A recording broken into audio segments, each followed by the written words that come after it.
ஒரு ஊர்ல ஒரு அரசர் இருந்தாராம். அவருக்கு ரொம்ப பிடிச்ச வயசான கிளி இருந்தது. அது எப்பவும் அரசர் கூடயே இருக்கும்.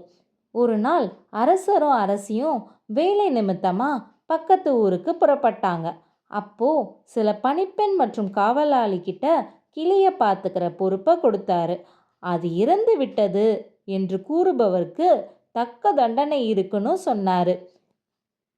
திடீர்னு ஒரு நாள் கிளி சாப்பிடாம சோர்வா இருந்து இறந்தது. அப்போ காவலாளி பயந்து அமைச்சர்கிட்ட உதவி கேட்கிறான். அமைச்சர் அவன்கிட்ட, நீ அரசர்கிட்ட சென்று கிளி சாப்பிடல, தூங்கல, பேசல அப்படின்னு சொல்லு. காவலாளி அதையே செஞ்சான். அரசர் அப்படியா, இறந்து விட்டதான்னு ரொம்ப கோபப்பட்டாரு.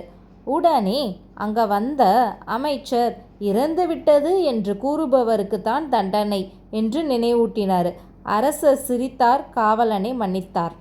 புத்திசாலித்தனமாக பேசினால் பிரச்சனைகளை தவிர்க்கலாம்.